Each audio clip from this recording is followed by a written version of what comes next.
morning. Historically, police have responded to crime challenges with police-only responses. I have said since I was appointed chief that first I would start by listening. Also, that I envision a citywide approach to violent crime. Last Thursday, I met with a group of community members in South Kansas City in the first series of listening sessions. I reiterated to those in attendance, this is not the Chief Graves' plan, nor the KCPD plan. It should be considered a Kansas City collective plan on addressing violent crime in our city, where leaders and the community work together on solutions. Everyone in Kansas City should care about violent crime, and we all have to work together to stop it, to make our city safer.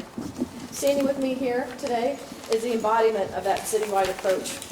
I would like to introduce KCPD Deputy Chiefs Luis Ortiz and Joseph Maven, City Manager Brian Platt, U.S. Marshal Western District of Missouri Scott Sealing and Supervisor Michael Stokes, ATF Special Agent in Charge Bernard Hansen, FBI Special Agent in Charge Charles Dayu, Kansas City Crime Commission President Rick Armstrong, from the Ad Hoc Group Against Crime Pastor Brandon Mims, from Mothers in Charge Rosalind Temple, from KC Common Good Carly Mitchell, from the Center for Conflict Resolution Karen Slaughter, from the Maddie Road Center John Fierro, from the neighborhood Pat Clark, and those who will be speaking today: Jackson County Prosecutor Jean Petersbaker, from Partners for Peace Melissa Johnson, City Councilwoman Rayna Park Shaw, we have Director of Public Works Michael Shaw. Speaking on his behalf will be City Manager Brian Platt and KCPD Major Kari Thompson. These partners and many more at KCPD have been very intentional over the last month, working together to reduce violent crime near 35th and Prospect. And this came on the heels of a violent 3-day stretch where multiple people were shot, some of whom lost their lives. Yesterday and today, we expanded our efforts to other areas of the city using the same model. We started this week, KCPD, along with our partners here, with a violent crime reduction initiative. We have been out in our neighborhoods. One of our goals is to show the community we see criminal activity happening in their neighborhoods, and we are responding to help. Also, that we see other concerns affecting the quality of life in their respective neighborhoods.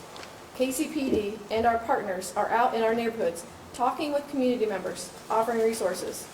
KCPD will also be following up on active warrants and making contact with residents in the area of locations identified where violent crime is occurring, and even in areas where serious crashes are prevalent. An emphasis will be on community outreach and enforcement of violent offenders in an effort to deter and decrease violent criminal activity, making Kansas City safer. In choosing where to focus these efforts, we applied a place-based analysis to determine the issues affecting Kansas Cityans' day-to-day quality of life and safety. We know areas where violent crime takes place are oftentimes where there are citizen-generated reports to the city of needs for services. Through 311 city data, we know where people report potholes, abandoned houses, trash, and other blight. This correlation is why it's so important to involve all of our community partners here. Together, along with residents of Kansas City to feel proud of their neighborhoods and safe in their homes. This initiative will be a model for crime reduction strategies moving forward. I would like for our partners to tell you more about the collaboration. Now is Jean Petersbaker from the Jackson County Prosecutor's Office. Good morning, everybody. I'm Jean with the Prosecutor's Office. It's good to be back. Anyway, it's very good to be with this group, such a broad group of individuals that all have the same mission. And when you have the same mission, you have the same core mission of reducing harm, finding ways to reduce harm. You can have a lot of good that can come from that. So that's why I'm here, because I share that mission. I share the focus of how we can improve our city, how we can make this place safer. So one of the things that I did as part of a group effort yesterday was engaging in custom notifications. Some of you will remember those were something we started doing again under Interim Chief Joe Maven. And it came from our old NOVA days of just going out in the community and trying to talk to people about acts of violence that we knew were occurring. But we couldn't quite get a case around that. So our goal was, how can we stop those acts from occurring? How can we stop future acts of retaliation from occurring? And so I was part of a small team that did that work yesterday. I think it's important for me to actually have my boots on the ground as well and do that kind of work, walking up to people's doors and seeing who might be willing to engage, who might be willing to talk to you. And one of the key things I've learned is in this job is when you approach somebody, no matter who they are and where they are from and what their life experiences are, if you approach them with a degree of humility and understanding and a desire to want to know them, the door generally opens to you. The dialogue generally opens. So that's how we approached yesterday, with a little multidisciplinary team of a prosecutor, police officer, and social worker, so that we could see what services perhaps we might be able to offer those who are really in need and want to get off this path that they're on. And while we need focused arrests and prosecutions, that is part of this strategy. It's needed because sometimes you have to remove individuals from our community that are causing so much harm and so much damage. But this model alone, I wish it would work, but it doesn't. Not alone. Not alone. So we can't solve this problem of violence just by being tougher and tougher and tougher. Toughness is needed, but arrest and prosecution cannot be where the story begins and where it ends. So while all of us seek to do our work more fair, more evenly, we really want to be very focused on those who cause harm in this city. So we're engaging also in this help model, which also came about during those NOVA days, of how might we also engage and offer help. We've learned a lot from those early days of KC NOVA, of how to actually offer help, who to engage in that effort with us. And it's part of our overall strategy to prevent and reduce violence, combat violence in this community. So I'm really grateful to be part of this team. I'm really grateful that all of you are here, that you've heard a little bit about what we've done in the last few days, but also know this is just the beginning of not a new collaboration, but probably one that's being restarted at the helm of Chief Graves. I'm really grateful to be here. So with that, I'll turn it over to who's next. Next is Melissa Johnson from Partners for Peace, which is out of Mayor Lucas's office. Good morning, everyone. As Chief Graves stated, my name is Melissa Johnson, and I currently serve as Mayor Quentin Lucas's Director of Public Safety. And unfortunately, the mayor could not be here with us today, but his office is honored to stand with Chief Graves and all of the other aforementioned partners for this coordinated effort to remove dangerous offenders off of our streets and restore hope to some of our most vulnerable neighborhoods. Partners for Peace is a collaboration with the City of Kansas City Police Department, Jackson County Prosecutor's Office, Combat, and dozens of organizations that utilizes real-time police intelligence to connect those imminently at risk of committing violence to restorative social services, the help that Jean Petersbaker was just talking about. We offer everything from grief and trauma counseling, livable wage job training and opportunities, rent and utility assistance, free legal assistance, and mentorship, amongst other offerings as well.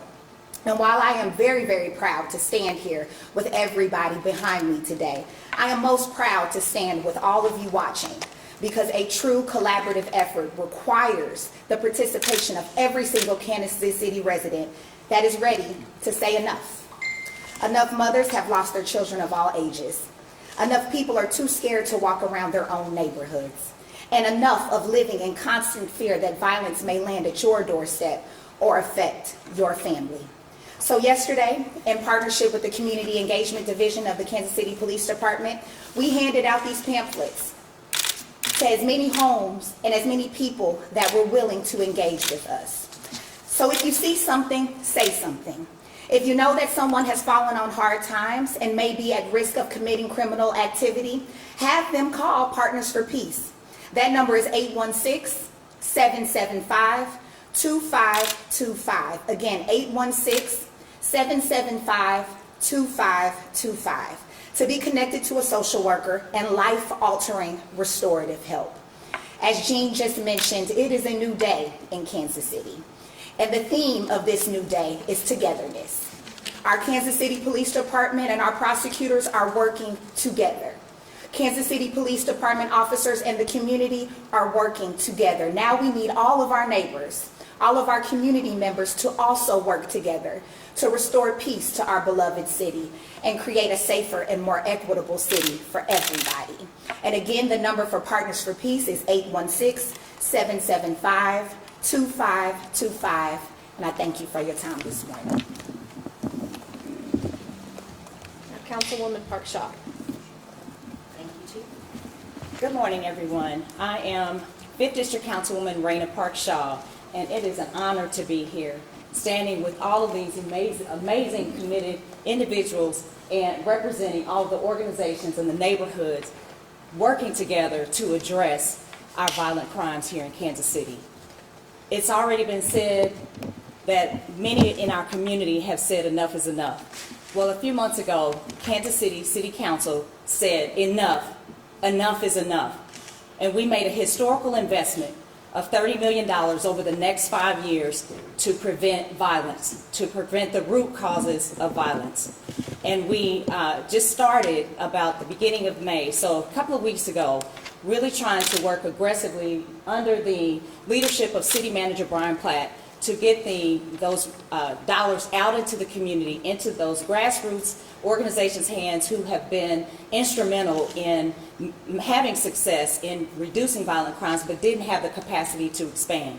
And so I will caution you or ask you to look over the next several weeks for additional RFPs that will be out on the street as we are working diligently to make sure that those dollars get out into the community, the neighborhoods, the faith groups, the small businesses that are working in the community to address this.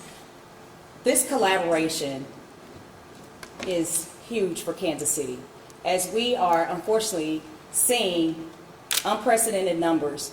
We were on a track of having our worst year yet, but I am confident that with all of us partners working together, that we will make an impact on our violent crimes and homicides in Kansas City. And I have to applaud the chief for bringing all of us together. Thank you so much, first of all, for listening to the community, and thank you for acting on it. The Kansas City Council, and I have to acknowledge my colleague, Kevin O'Neill, who was here with me today. The Kansas City Council is listening as well.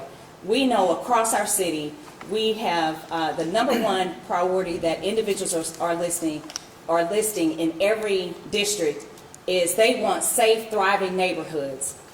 And we are committed to doing that, which is why this intense focus on doing things like making sure that we address the blight, the land bank properties, making sure that they're mowed, making sure that those abandoned properties are torn down, making sure that we're fixing our sidewalks, fixing our streets, a myriad of items that these neighborhoods really needed all along. But we now are focused on making sure that we can address the specific issues in those neighborhoods, because the beauty about this program is that it focuses on improving the areas, because I think data shows that crime happens in areas where people think nobody cares. Well, we're here to show that we do care, and us working together to ensure that the city departments are working together, focused on all of those issues that have plagued our neighborhoods for years. These neighborhoods where we see the violent crimes, the highest amount of violent crimes, will get the attention that they have been asking for and the attention that they deserve in a focused manner. So I'm so glad and honored to be here today and to be a part of this team, and look forward to seeing our improved statistics over the months to come. Thank you. City Manager Brian Platt. Thank you, Chief. Thank you, everyone. Studies show that the neighborhood environment directly affects the propensity for unwanted activity. And so on the city side, we're doing what we can to make sure that our neighborhoods and our streets and our communities look and feel safe and comfortable. We're replacing all of our 90,000 streetlights in this city with LEDs, which provide better lighting. We're focusing that in areas of high crime and unwanted activity. We're planting 10,000 trees over the next 3 years. We're resurfacing a record amount of streets and filling potholes like we never have before. We're repairing sidewalks like we never have before. We've collected thousands of pounds of trash from just the east side alone in the last few months, and we've got a lot more to do. In fact, we've got a neighborhood cleanup coming May 20th on the east side, and we've already had some already this year. These things go such a long way to, as Councilman Park Shaw said, to make our neighborhoods feel safer, to make sure that unwanted activity doesn't feel like it can grow and fester in some of these areas, but also to make our neighborhoods more comfortable and just improve quality of life for all of us. Thank you very much. And Major Kari Thompson of the Community Engagement Division. Good morning. We love Kansas City. The Community Engagement Division is the division of the community. We are the division of Kansas City. The Community Engagement is a long-term professional approach to addressing crime reduction. The Community Engagement Division was created to intentionally galvanize our community's outreach, create and bolster consistent efforts, messaging, and relationship building, and providing sustainment. This is what we accomplished yesterday. The men and women of the Community Engagement Division conducted over 400 residence checks with the citizens of Kansas City. We passed out over 3,000 flyers regarding police services, Partners for Peace, Crime Stoppers, trash and bulky item pickup, and our upcoming old school block party. What we accomplished yesterday is going to reverberate and make waves throughout our city. We are excited for the future of this city, and the partnerships that we are building will truly make us a Kansas City united. To all the members of our community, our advocates and our active allies that are here today, we are so thankful for you. Our partnerships are going to enhance safety and quality of our neighborhoods. So those partners here today and those that are out in our city doing the work of our communities, we want to thank you for your love of our neighborhoods. And with you and the other amazing organizations here in our city, we're going to make Kansas City that shining city on a hill. So stay tuned. Thank you. Thank you. A recap of the results and activity from the first few days of this initiative will be summarized in a news release to follow, and we are open for questions. Chief, I did want to ask, we talk about statistics, and unfortunately where we're at right now, we're at 59 homicides for the year, which basically is on the same level as the last 3 years, which were the 3 worst years in Kansas City history for homicides. What would you say to folks in the community that have probably a healthy level of skepticism that, what are you really going to be able to do to make this number change? I'm sure that there is skepticism, especially with the numbers that we're looking at now, but this is our gesture, all of us standing up here to say we are committed to reducing violent crime in Kansas City, and this is our request for all of us to work together, like everyone in the community. It's going to take, and I've said this before, if one life is lost by violent crime in Kansas City, everyone should be concerned, and everyone should ask themselves, how are they helping be a part of stopping violent crime in Kansas City?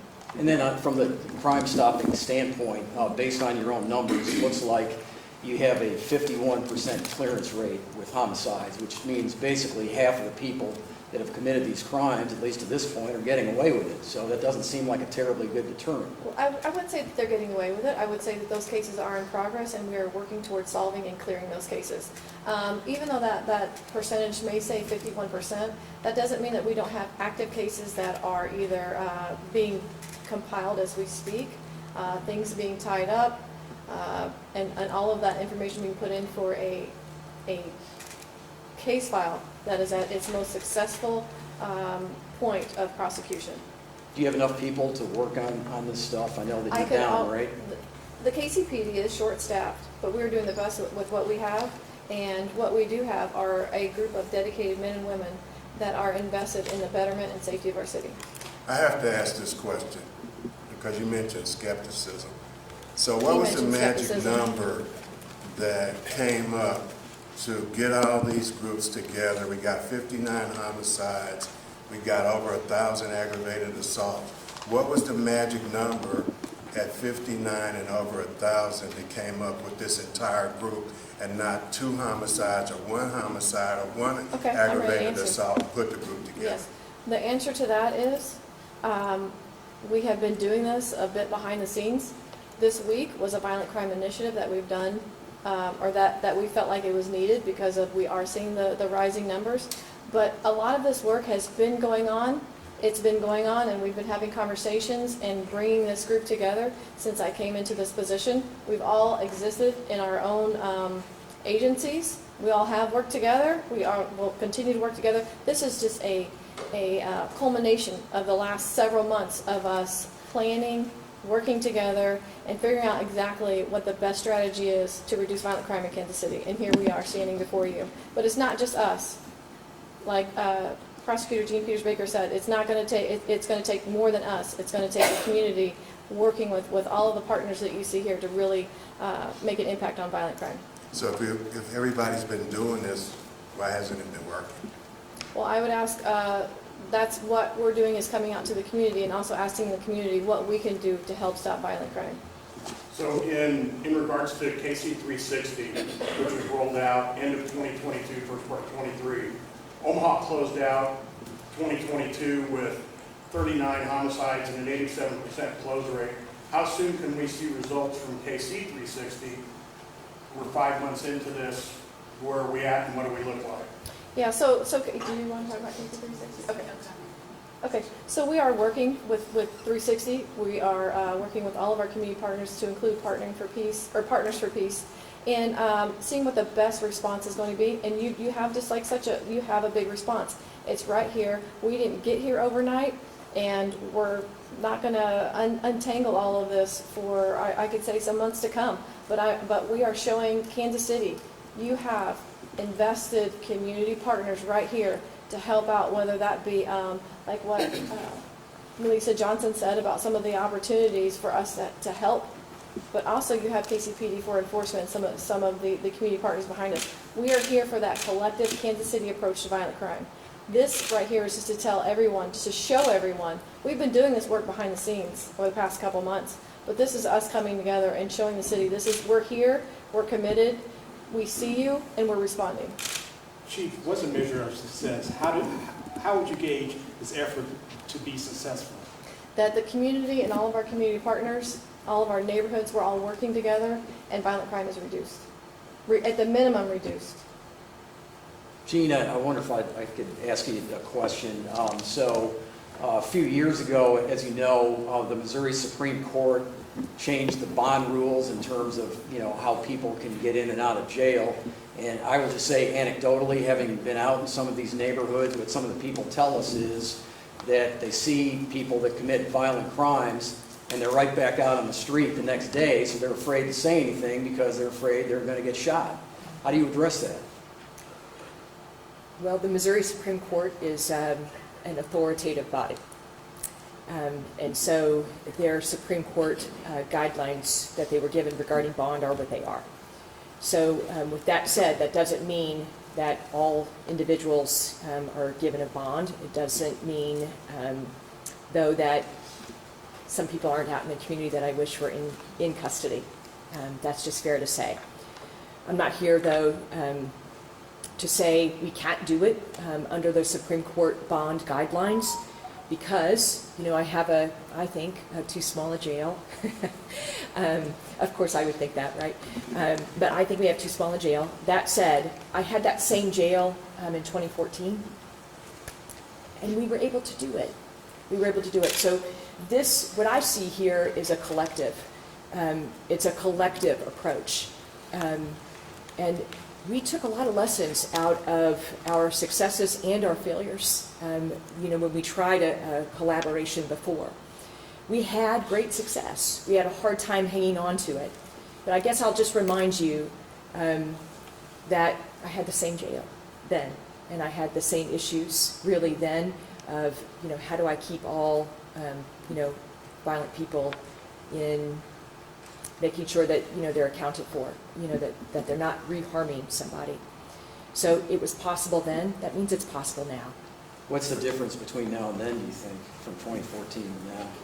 I mean, there's clearly a lot less police officers on the street, we know that. Well, but one of the things that I learned from 2014 forward is how much a resource the community is. So Combat has already been out there for over 30 years funding organizations to do great work in the city, but we've done a very poor job of sort of collaborating with those community organizers to reduce violent crime with this overall model. So I will say in 2014, we did have a help model. It was not nearly as robust as our help model is today. And mostly that's because prosecutors and police officers are not trying to step into that role. We want to support that effort. We want to be part of that effort. But we want to have the real experts that are good at the help model do it. And as it turns out, now we have KC360, but we already have a groundswell of that kind of support. With KC360 and Partners for Peace, it allows for a greater coordination of those kinds of resources. How are you getting the guns off the streets? A lot Hey of man, guns that's out. tough, okay? That is a problem. So I'm not going to stand behind this podium and say, yeah, we got that one licked. I could use some laws. I could use some more bed space, and I could use some more laws regarding some level of gun regulation so that we had a greater hook. That is a problem here. It is a steep climb for us, but it is what it is. I don't get to make the laws, I get the ones that Jefferson City sends us. So here I am, and we are doing everything we can to address guns and the use of guns in the city that harms our community. So it's a struggle. It's hard. It's not just hard for me. It's hard for police officers. Their lives are more at risk because we are so flush in guns. I believe that. I believe that because I've been here for a long time and I got to see gun laws change over time, and some regulation that we had has gone away. So I have that fear for my local law enforcement, but it is our reality, and so I can't just whine about it. I have to figure out, all right, how can we do this job with that deficiency? So here we are, trying to do it. Chief, and maybe Jay can address this as well. I mean, a lot of the problems that happened in Burkett and Prospect has been there for years. Major Thompson, that was one of her areas, was when she was division commander over East Patrol. I mean, so a lot of these things aren't new. Like, why is this? How is this going to be different from other initiatives, Relentless Pursuit, Operation Legend, all these things that happened in the past? How is this one going to be different? I think you're talking about two different things. First, Yeah. I just want to address 35th and Prospect. We had a spike in violent crime over there that drew our attention. We were just using that area in our response as an example of the initiative that we have here. The others that you named were actually operations. Those were 3 or 4 day initiatives. Over the past couple of days, we have had a similar initiative this week. But this initiative is indicative of how we are going to operate moving forward. And that is with a collaborative, collective, Kansas City approach to violent crime. And your question about the illegal firearms, next week we will be discussing, KCPD will, along with our partners, the forming of our illegal gun squad. That gun squad will be working whatever existing existing laws we have on the books now, and working towards exactly what your question was, and that is reducing the use of illegal firearms and all the crimes that are associated with that. So we are working that, and that is to come. But all of that is already in the works. We're just going to talk about it next week. So one other thing I had, so during, and Ms. Baker alluded to it, 2014, Forte years, homicides were under 100. So the model that he used then, why can't that model be implemented now as far as hot spots and those kind of things, better relationship between the police department and the community? Why not implement those things again We are. rather than trying a new approach? We are. That it's actually we are. We are out in the community more. We have a complete community engagement division that is going out. But all police officers are community interaction officers and should be. But we are actually building on that. we are taking that approach, but we also have a collective Kansas City that's also coming in. I think what's a little bit different about, well, that's obviously different about this approach is what City Manager Brian Platt talked about, and Director Shaw. We're going out, we're helping with blight, street lights, street signs, sidewalks. I mean, we're helping to improve the quality of life issues on the back end. There's a lot of follow-up by all of our city partners that are involved in this initiative. Chief, I did want to ask one other question. There was a national study that just came out recently, a few weeks ago, and this is an annual study based on FBI data. It goes back to 2020 because that's the most recent data. But it shows that Missouri has the #1 rate for African-American homicides in the country, and it's something like 7 years in a row. And Kansas City is obviously an element of that. I'm sure St. Louis is as well. But, I mean, clearly it would appear, that the largest impact is on the black community here. Is there anything in particular that we're doing to address that aspect of it? Yes, we're in neighborhoods. We're in all neighborhoods in Kansas City, specifically those that are impacted by violent crime.